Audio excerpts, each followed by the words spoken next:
Henrique Fernandes. Análises dos fatos econômicos que impactam diretamente o seu cotidiano.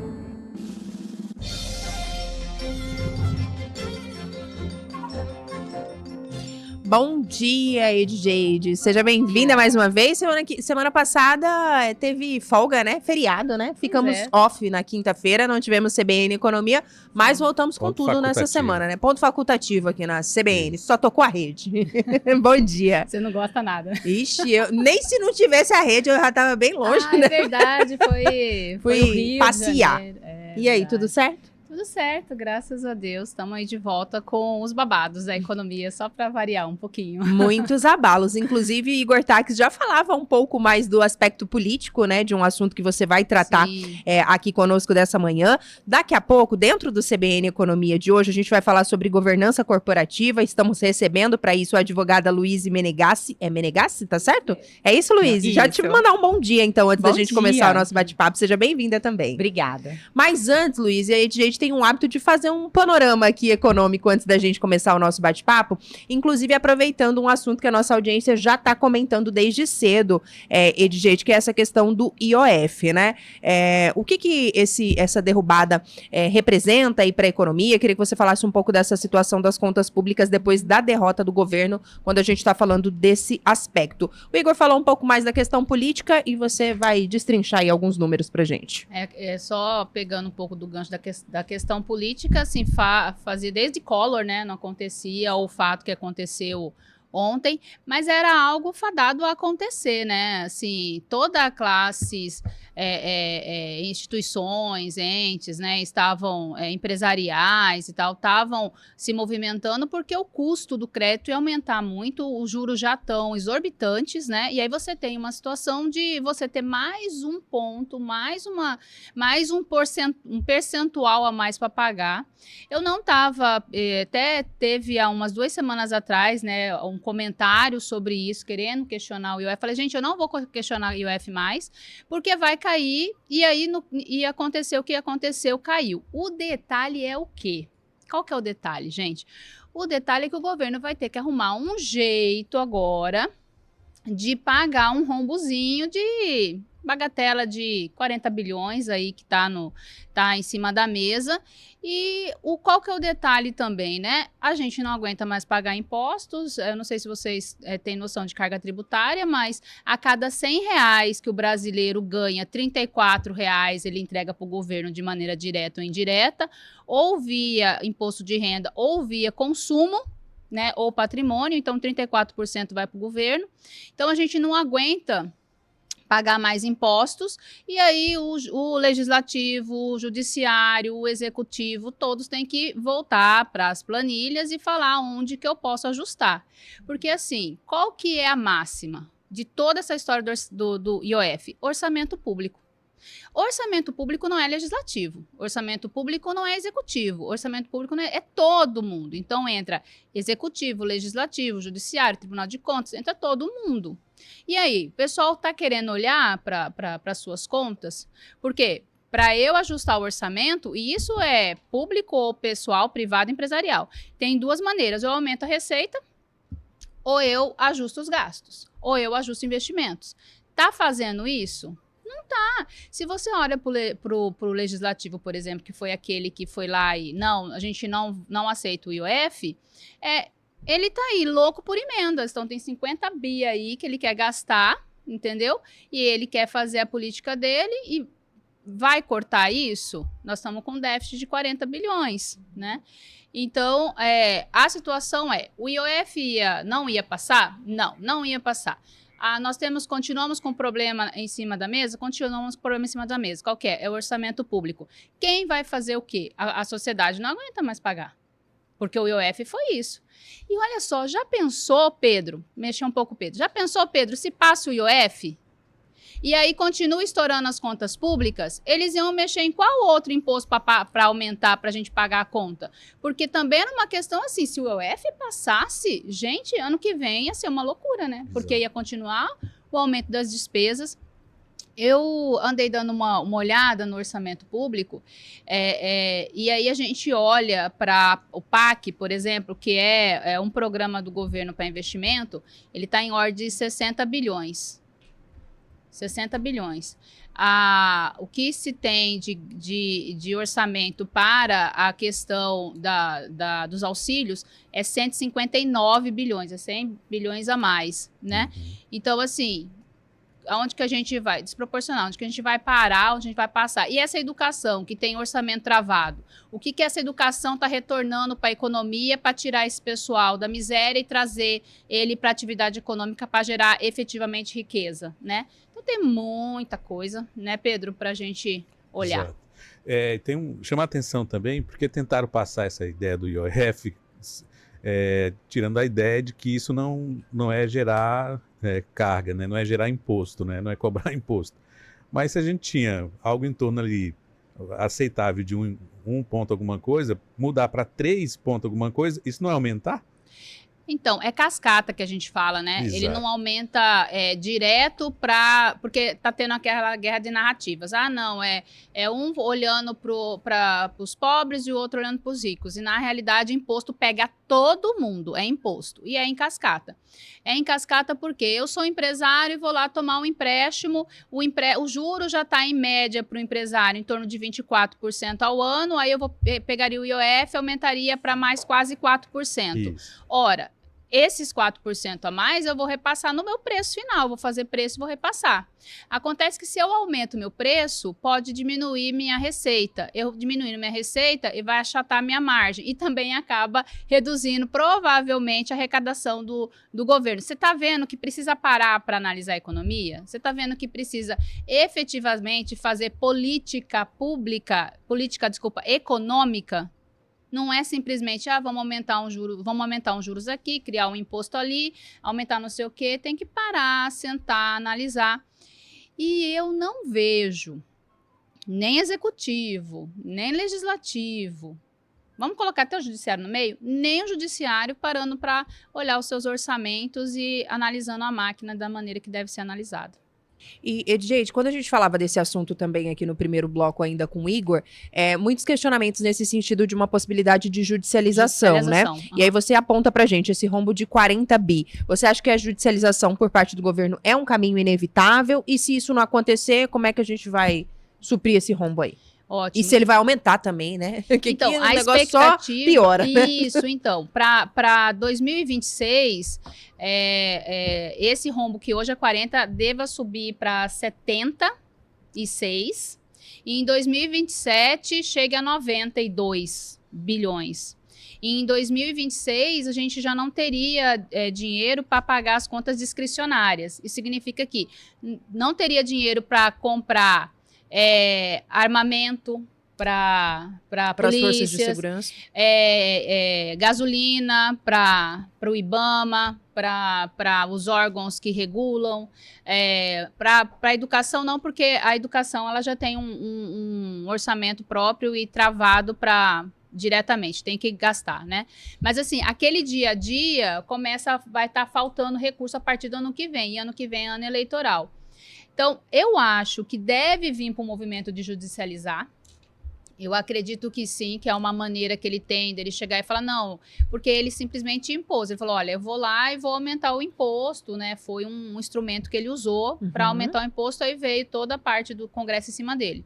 Então, eu acho que talvez sim, porque esses são os movimentos que a gente já tem visto ele fazer, da judicialização, mas olhando também para as contas, sendo de maneira mais técnica, né, e não política, se ele tem alguns movimentos que ele pode fazer, como, por exemplo, solicitar dividendos da Petrobras, solicitar dividendos da Vale, solicitar dividendos do Banco do Brasil, por exemplo, que há dinheiro, há recursos, ele como principal acionista pode solicitar esse recurso para pagar as contas, entendeu? Esses 40 bi pode sim vir, principalmente da Petrobras, pode vir esse recurso das contas para pagar as contas públicas, que seria uma maneira de não aumentar a tributação, E de não cortar, porque já que não corta, ninguém corta, né? De não cortar, tem como fazer esse aporte.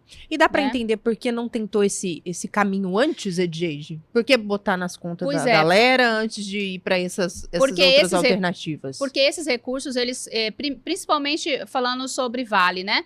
Vai mexer com o pessoal que tem ações da Vale. Então, isso daí pode gerar problemas de valorização da Vale.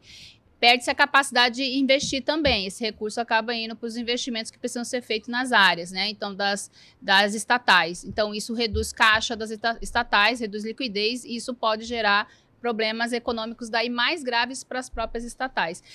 Mas, como eu falei, tem que olhar o dinheiro, gente, tem que olhar a despesa, tem que olhar de onde que vem as contas, não tem que brincar.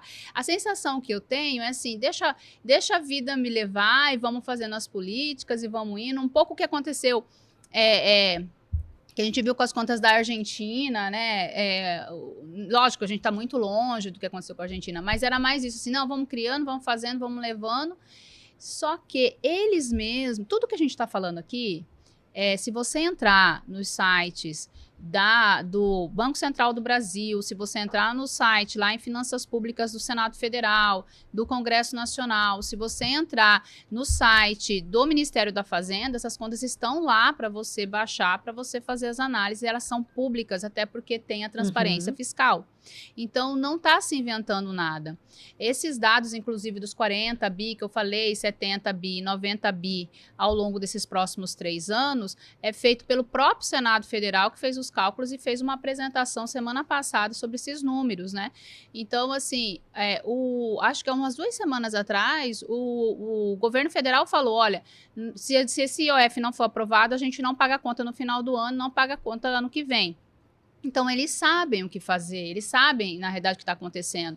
Só que faz uma máscara aí, fazendo, ó, vamos levando. E não sana nunca. Pedro, tem mais alguma dúvida em relação a esse assunto? Tem um recadinho? Então, vamos fazer um recadinho do Pedro antes da gente seguir aqui para o nosso bate-papo com a nossa convidada dessa manhã. Obrigado, Camila e Edgeide. Agora, preste atenção nestas notícias. Alunos da rede estadual de ensino são premiados na Olimpíada Nacional de Química.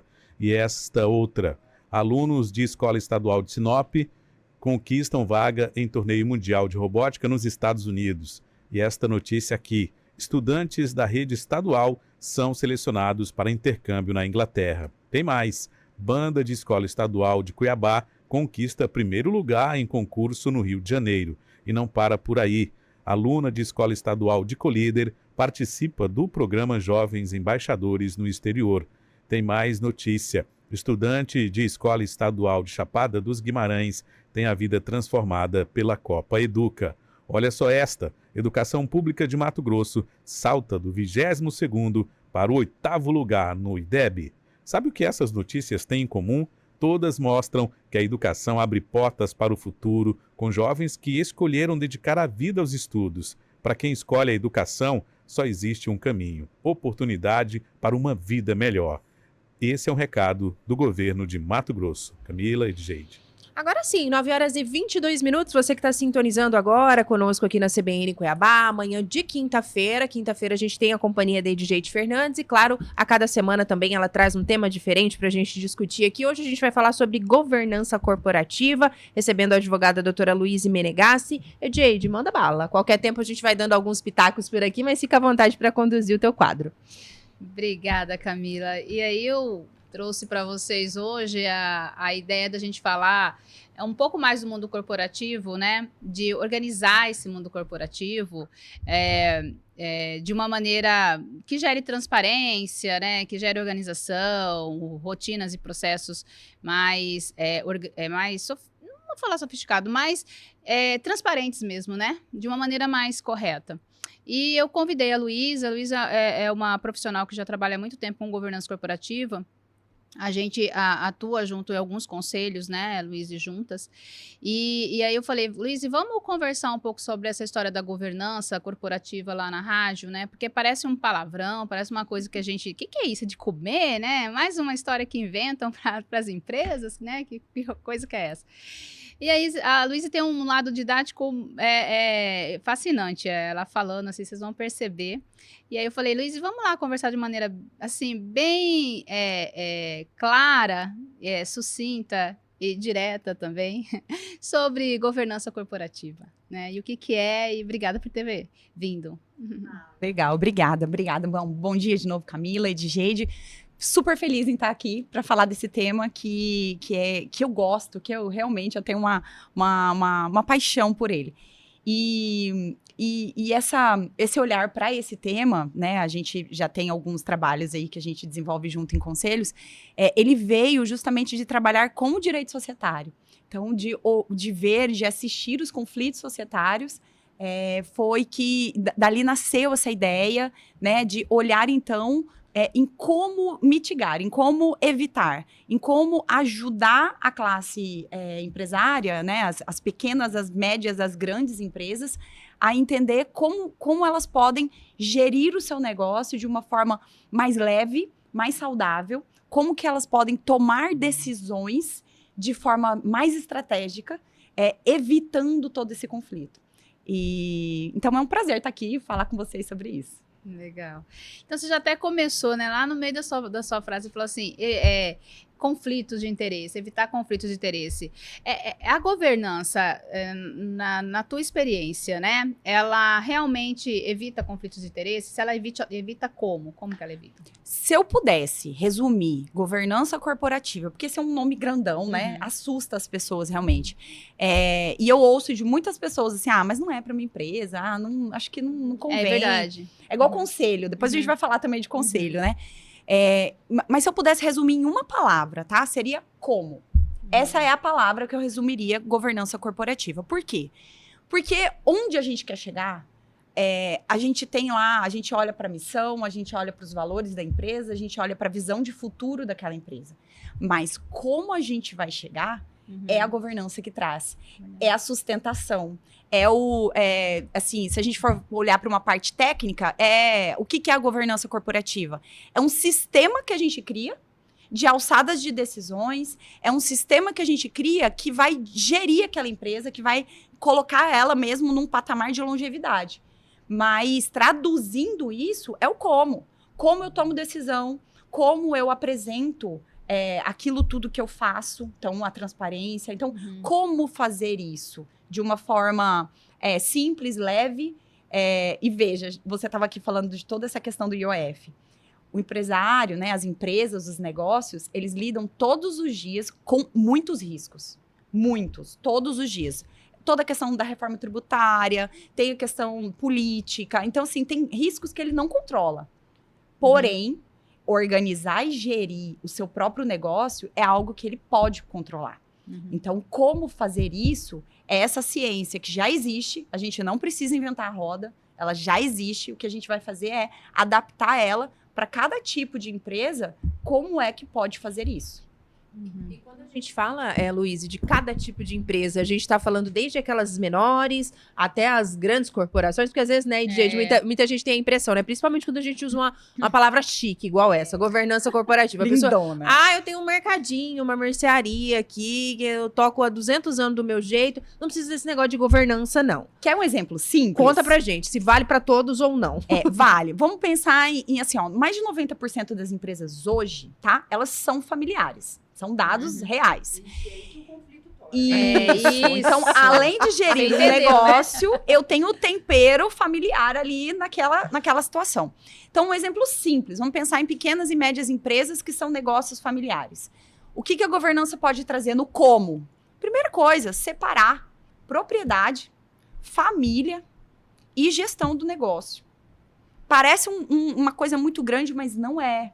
Então, por exemplo, tá? E vamos dar um exemplo bem prático. Criar um espaço semanal de discussão para tomar as decisões da empresa na empresa. E não no almoço de família. Isso já é governança. Isso já é governança. Já é governança. Já é o como fazer isso. Então, eu separo. Porque a família vai ter o patrimônio familiar. Então, eu já estou discutindo aluguel de aquilo ou daquilo, sabe? Ou porque a gente assume uma prestação de plano de saúde de todo mundo aqui dentro da empresa.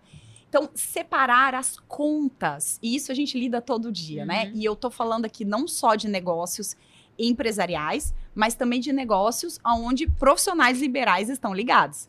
E falo aí da minha classe, da advocacia, mas da classe médica, né? De todas as classes de profissionais liberais. Primeira coisa, separar o financeiro. Então, separar ali, ó, quantos lugares a gente entra na EdJade, que tá tudo junto ainda. Porque, então, primeira coisa, pequenos e médios negócios é separar o que é família, o que é propriedade e o que é gestão. Ah, mas o meu negócio não é familiar. Ok, separa propriedade e gestão, sabe, da sua vida pessoal, que já é um grande passo.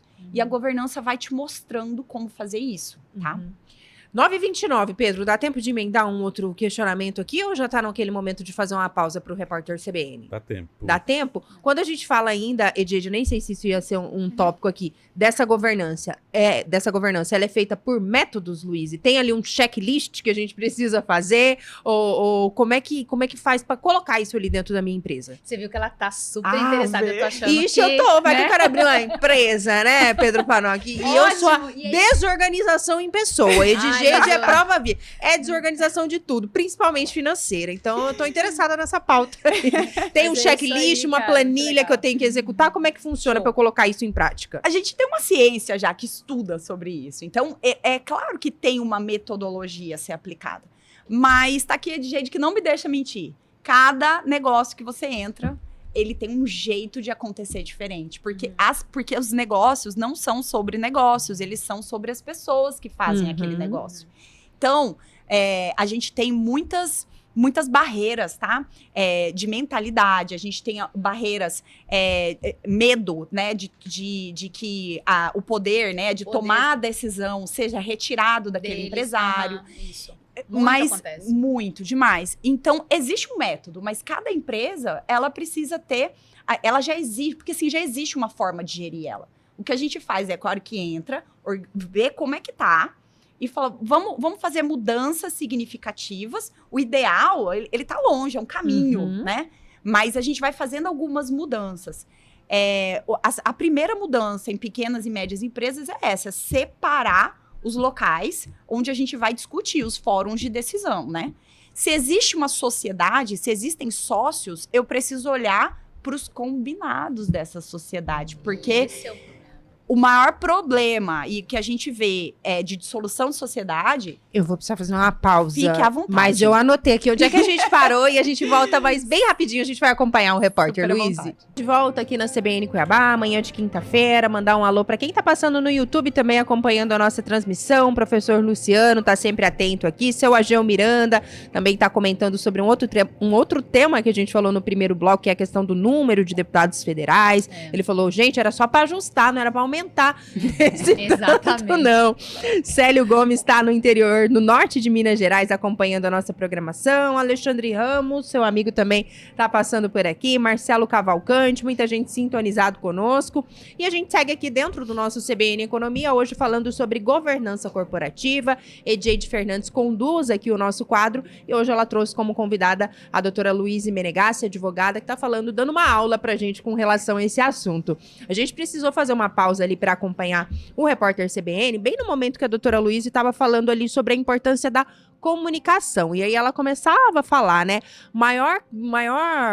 Como que fala? O problema da dissolução ali das sociedades é o erro justamente na comunicação, nos combinados. Então, queria que a senhora ficasse à vontade para retomar aí esse raciocínio. E a gente tem uma deixa também, né? Em relação a isso. É só para ajustar, né? Então, a governança, ela é um instrumento, como, né? Ela é instrumento, né, Luiz, de ajustar entre os sócios a comunicação, certo? Exatamente. Então, assim, olhando para uma estrutura, né, tirando de todo desse abstrato e trazendo para o concreto mesmo, se é uma sociedade, se existem sócios, eu preciso ajustar um acordo. E a maior dificuldade que a gente tem e a maior causa das dissoluções das sociedades é justamente a falta da comunicação. Ou dos conflitos mesmo sem dissolução dentro das empresas, né? E os conflitos, eles existem o tempo todo. Então, como é que a gente toma decisão? A gente toma decisão no WhatsApp, a gente toma decisão todos os dias, a hora que um entra, bate na sala, entra e toma uma decisão.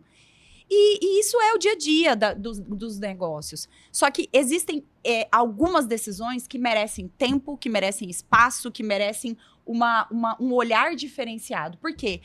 Essas decisões, elas são estratégicas para o futuro do negócio. Então, quando eu vou analisar uma questão financeira, quando eu vou entender como a reforma tributária vai impactar ali no meu negócio, como eu vou precisar mobilizar, né, todos os meus recursos, porque eu vou pagar mais, ou vou pagar menos, ou vou ter que mudar a estrutura ali. Então, tudo isso impacta. Então, esses combinados, uma coisa assim, ó, que é muito, que a gente vê muito, todo mundo faz tudo. Então, não tem uma ordem clara. Não tem, olha, eu cuido do comercial, ou você você é responsável pelo RH. E quando tem essa regra clara, não tem transparência na prestação de contas. E esse é um dos pilares da governança, sabe? É a transparência e a responsabilidade. Se eu cuido do comercial, eu presto conta do comercial. Mas como que eu presto conta? Eu abro a sala e falo, ó, fiz isso, vendi isso, fiz aquilo, são tantos produtos esse mês? Não. Então, esse prestar contas é importante. Por isso tem que ter uma reunião. E é isso que a gente vai, dependendo de cada empresa, ajustando. Dá para ser mensal? Vamos fazer mensal isso aqui. É religioso. Isso é governança, tá entendendo? É o como. É o como. Então, assim, ó, uma vez por mês nós vamos falar dos números do comercial. Não, tem que ser semanal. Porque aqui no nosso negócio, mostra que é semanal que a gente tem que cuidar disso. E, então, assim, ó, a cada setor... A gente vai... E aí depende do tamanho da empresa, de como ela se organiza, depende do organograma. E aí, dependendo da empresa ou não, a gente aconselha o conselho. Que também parece um bichão, parece uma coisa muito grande, e não é. Ele pode começar num conselho consultivo, eu posso trazer uma economista para dar uma olhada e avaliar todos meus indicadores. Eu posso montar um comitê para fazer um planejamento estratégico. Eu posso trazer alguém responsável e especialista pela governança para implementar isso na empresa. Então, assim, ó, o custo que a gente tem lá na frente, judicializando, brigando, sabe? Falindo.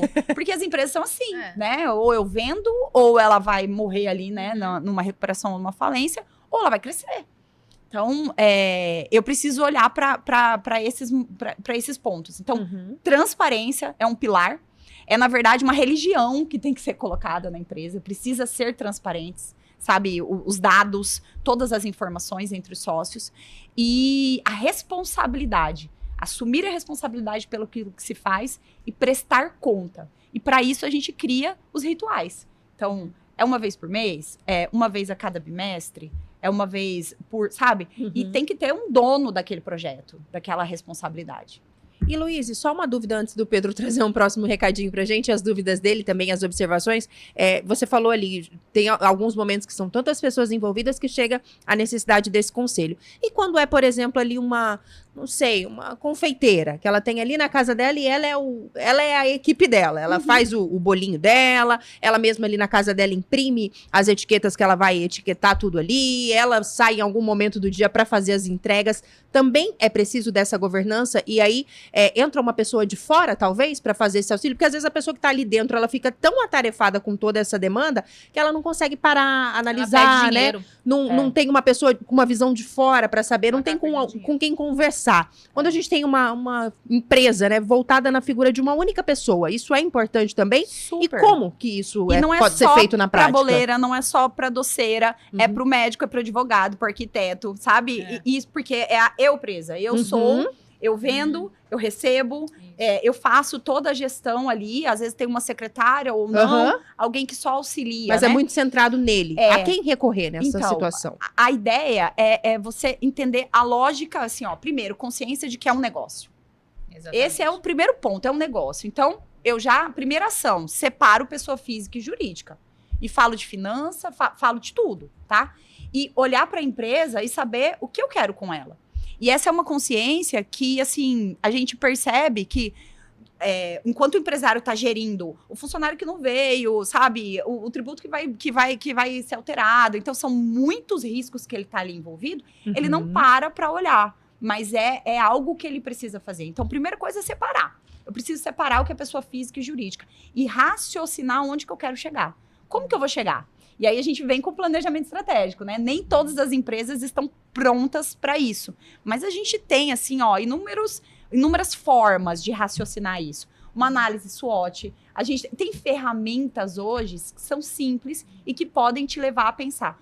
Onde que eu quero estar? Quantos bolos eu quero vender por semana? Quantos bolos eu quero vender por mês?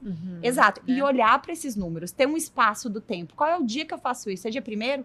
É dia 30? Eu vou olhar a conta. Eu preciso entender. Existem responsabilidades jurídicas, contábeis, financeiras, que eu preciso olhar. Então, assim, ó, precisa ter essa consciência. E saber realmente, quanto está entrando? Está valendo a pena? Qual a minha margem aqui? Porque a gente se engana. Muitas vezes a gente vai se contando histórias, né, de gente, não, isso aqui compensa, não compensa. Onde eu estou colocando o meu tempo? Onde que é mais estratégico? E às vezes em negócios médios, assim, a gente já aconselha a organização de um conselho que seja bimestral, tem funcionado bastante, né, de muitas empresas, porque a gente leva ideias. É uma maneira de oxigenar todas as possibilidades, sabe? E aí você para de pensar no problema que está acontecendo e pensa realmente em soluções. Então, que nem a história que você colocou da boleira, né? Se ela tá sozinha, ela provavelmente tá perdendo dinheiro porque ela já tá sozinha. Então, se ela compra, se ela monta, se ela embala, se ela vai lá, se ela vende, se ela não tem uma estrutura por trás disso tudo, ela já está perdendo recurso por perda de tempo mesmo e por não ter espaço para fazer gestão do próprio negócio dela, né? Então, no momento que ela para olhar o negócio dela e fazer conexões, porque uma dos principais pontos que você tem para ganhar dinheiro são conexões, são network, né? São participar de rodadas, escutar outras pessoas, analisar o mercado. No momento que ela para fazer esse movimento de conexão, de procurar um Sebrae, por exemplo, nesse momento ela está abrindo um caminho para ela ganhar dinheiro a partir do momento que ela tomou a decisão de fazer governança. A partir do momento que ela falou, não, vou me planejar. Porque dentro da governança, um dos pilares é o planejamento, né? Então, ele vai falar assim, olha, eu vou me planejar, eu vou tomar isso aqui como uma empresa, como disse o Luiz, né? Isso aqui é uma empresa, isso aqui é um negócio. Como é que eu vou fazer a administração desse negócio? E tem muitas conversas que elas precisam existir. E especialmente quando existem sócios envolvidos. Sim. Conversas, tem um nome que eu gosto sempre de usar, que são conversas corajosas. A gente precisa de conversas corajosas porque assim, a gente entra no negócio imaginando que vai dar tudo certo. Então a gente não faz um combinado e se eu precisar sair, como que vai ser? Qual é a regra? Como que eu vou valorar esse negócio? Quanto que eu coloquei? Então, se eu morrer, como que fica? A gente vai seguir a regra que está no Código Civil ou não? Nós vamos criar aqui uma regra que faça mais sentido pra gente, porque nós somos família. Então, eu preciso falar sobre temas difíceis. Eu preciso falar, o nosso negócio não está dando lucro. O que a gente vai fazer para isso? E não simplesmente ir resolvendo os problemas, sabe? E colocando... A gente vai se vitimizando também nesse processo. Então, é realmente procurar soluções. E é por isso que é importante ter esse espaço, tá? Ter espaço de conselho, ter espaço de reunião de gestão. Às vezes, tem algumas empresas que só reunião de sócios semanal já funciona, faz tudo rodar.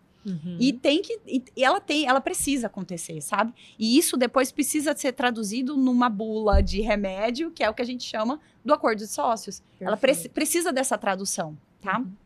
Pedro Panoc, tem dúvidas? Tem recado? O que é que você manda pra gente? Agora 9h48, já. Recado? Então daqui a pouquinho eu trago os ouvintes aqui. Fica à vontade. Obrigado.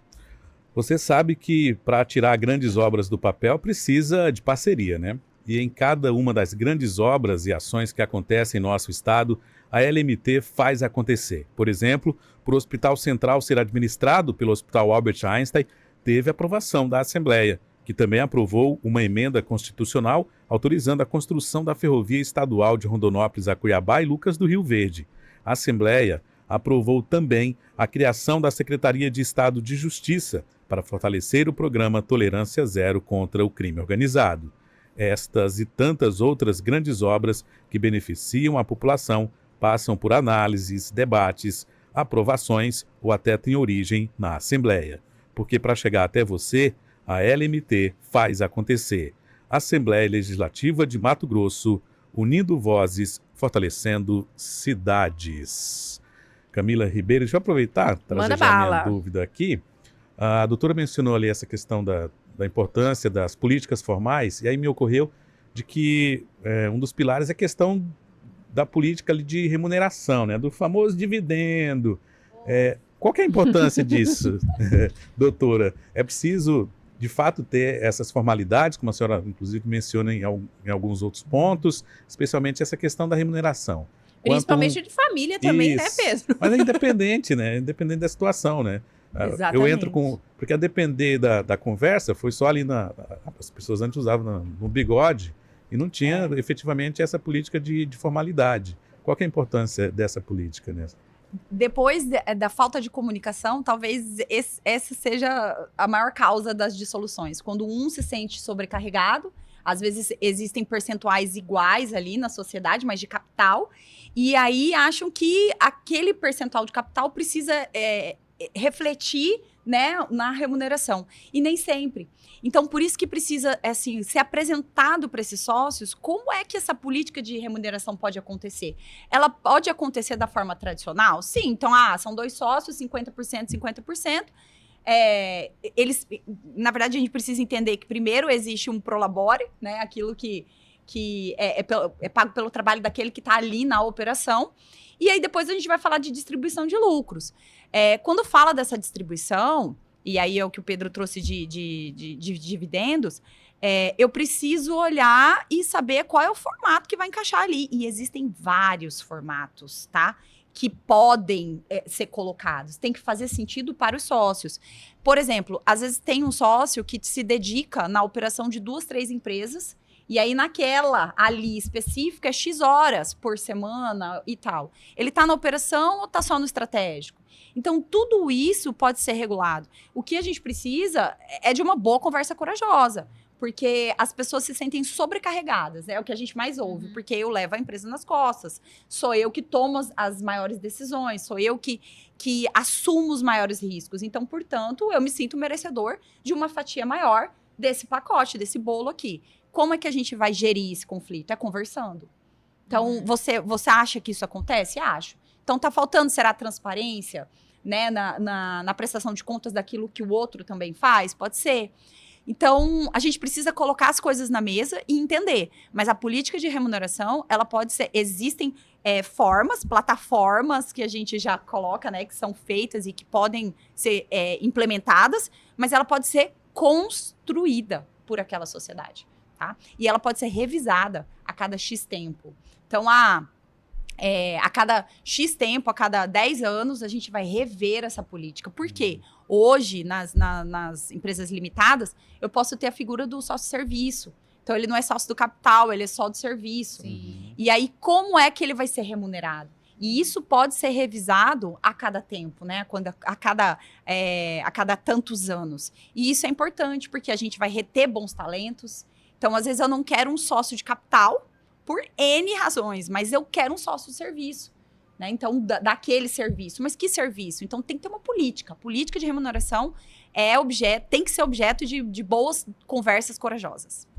O seu Nelson Lopes está passando por aqui, Ed Luiz, ele falou, esse tema é apaixonante, ótimo programa, acredito que para se ter governança é preciso ter uma política clara, um organograma para que fiquem claras as responsabilidades e as descrições de cargos, para que o colaborador não fique perdido e não renda o necessário. Um abraço para o seu Nelson, que está aqui gostando do nosso bate-papo de hoje. O Wagner tem uma dúvida, Jade, não sei se você consegue auxiliá-lo, e você também fala sempre do Sebrae por aqui.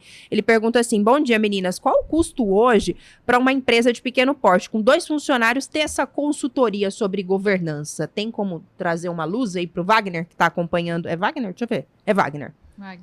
Então, quando a gente trabalha com micro e pequenas empresas, o Sebrae tem todo um trabalho de atendimento. Na verdade, ela é a empresa brasileira de apoio aos É a referência. É a referência, né? E o Sebrae, ele tem uma bandeira muito forte com a governança corporativa, né? A gente trabalha a governança corporativa no Sebrae sobre óticas de planejamento estratégico. Só que o planejamento estratégico, diferente da governança, a governança ela traz um foco de como eu devo atuar em N situações, né? Não só pela ótica da gestão da empresa, mas por uma ótica social, por uma ótica ambiental, por uma ótica política, com uma ótica entre sócios, né? E aí, dependendo do segmento dele, do setor que ele tem, às vezes essas 2 horas é gratuitas, inclusive, para falar sobre isso, para falar sobre tema, né? E há setores que não. Então, tem o 0800 do Sebrae, ou entra na rede social também do Sebrae, lá no site, pede uma conversa com um especialista ali, e ele vai ter esse atendimento. Como eu falei, dependendo do setor, pode ser até gratuito. 9h54, quase caminhando para a reta final aqui, como o senhor Nelson falou, um tema super apaixonante, mas se tem alguma dúvida ainda, Edjeide, nessa reta final, algo que você queira questionar a doutora Luíse, ou alguma observação a ser feita, fica à vontade. Como a Luíse tem uma experiência muito grande de implantar a governança corporativa nas empresas, né, independente do porte, né, independente do setor, né, agro, indústrias também, né, e ela, além dela trabalhar com a implantação, ela também trabalha com a implementação, quer dizer, as empresas já estão com a governança corporativa e querem implementar setores. Qual que é o desafio que você vê, Luíse, assim, da diferença entre implantar governança numa empresa que ainda não tem governança em relação a uma empresa que já tem a governança e precisa implementar? Quando não tem, o maior desafio é colocar todo mundo na mesma página, na mentalidade da importância e dos benefícios. Então, é como se a gente tivesse que mostrar o tempo todo, tá vendo aqui? Deu certo porque lá a gente conseguiu implementar aqui. Então, colocar todo mundo na mesma página da importância de se dedicar nesse processo, porque é um processo, né, Edjeide? É um processo que não é rápido, não tem resultados efetivos, concretos, rápidos, mas, assim, é uma expansão de consciência mesmo de negócio. No primeiro BO que dá, queria falar, putz, ainda bem que eu fiz governança. É isso. E veja Deveria só, ter feito antes, né, Edjeide? Tem muitas pesquisas que mostram, especialmente depois da pandemia, que mostra assim, que mais de 80% das empresas hoje, elas não têm um plano de negócio futuro. E isso mostra o quê? Que qualquer tempestade que vier, balança o barco. Uhum. Então, aí vem a necessidade de implantar LGPD. Aí a pergunta, como? Através, se você já tem a governança, então fica mais palpável o como. Por quê? A gente vai gerir ali um comitê responsável por aquilo, vamos implementar, foco, implementou, ok. Vem agora a NR1, obrigatória, né? Foi prorrogada, mas vai ser obrigatória. Meu Deus, mais uma coisa que o empresário tem. Que é a questão da saúde mental, né, Luíse? Se ele Falamos não disso tem, também aqui. sem entrar na questão do porquê disso, né? Mas assim, vamos já falar de que é efetivo e vai ter que acontecer. Se eu não tenho a governança implementada, vira mais uma coisa ali nas costas do empresário. Agora, se eu já tenho a governança, eu falo, peraí, então eu preciso implementar? Ok, vamos lá. O que eu vou fazer? Então, quem é o responsável por esse projeto? Vamos implementar, vamos fazer ele rodar. Como é que nós vamos fazer todo mundo da empresa ficar na mesma página? Então, é mais fácil tratar esses assuntos, né? Especialmente todos os riscos que vão sendo, que vão acontecendo ao longo do negócio, quando você já tem uma governança. Outro ponto interessante também, que sempre questiona, gente, é a questão do ESG. Verdade. Sei que vocês já trataram aqui, né? Já ouvi outros, que é a questão do ambiental, o social e a governança. E fugindo da discussão, né, do porquê, para quê, da parte do viés político disso, não entrando nesse ponto, mas é fato que hoje existe exigências aí que já estão acontecendo, especialmente para as empresas de capital aberto, e que vão acontecer a longo prazo de capital fechado também, é esse ponto. E como é que a gente vai implementar? Olhar para a longevidade, porque a sustentabilidade não é só ambiental, tá? A gente tem que olhar ela gerir capitais, capital humano, capital do meio ambiente, capital de todos os que estão em volta do negócio. Como que eu vou fazer essa empresa que hoje vende isso, chegar daqui 10, 15 anos vendendo? Vai vender a mesma coisa? Talvez não. Uhum. Então, é isso, sabe? Então, a diferença aí das empresas que não têm para as que têm é justamente essa mentalidade e a facilidade que a gente tem de implementar novos projetos, novas coisas, porque já existe um sistema rodando de como fazer isso. Exato. Ah, acabou, né, Pedro Panoc? Nosso tempo. Conversa Pois boa, o é. tempo passa rápido. Vou ficar devendo aqui algumas mensagens, mas já agradecer a Luísa pelo bate-papo super interessante aqui conosco, né? E de jeito de convidá-la, volte mais vezes. Eu sei que tem aí Obrigada. um apanhado de coisas que a gente pode debater aqui ainda. 30 segundinhos pra gente se despedir. Obrigada, Edjeide. Obrigada. E semana que vem eu vou trazer questões sobre carbono, sobre a nova Olha, lei do carbono. Aí Vamos trazer estudar, então, Pedro pessoal Panoc. do Centro Sebrae de Sustentabilidade para conversar sobre isso. Boa. Obrigada, Luiz. Fica à vontade para despedir aí da nossa audiência. Foi um prazer recebê-la aqui mais uma vez, né? Você veio faz tempo, estávamos Faz com tempo. saudade. É, eu vim quando a gente lançou o livro. Verdade. Então, só agradecer. Obrigado pelo convite, Edjeide. Obrigado, Camila. E é ótimo sempre falar desse tema. Contem comigo. Muito bem, vamos para nossa pausa, Pedro Panoc.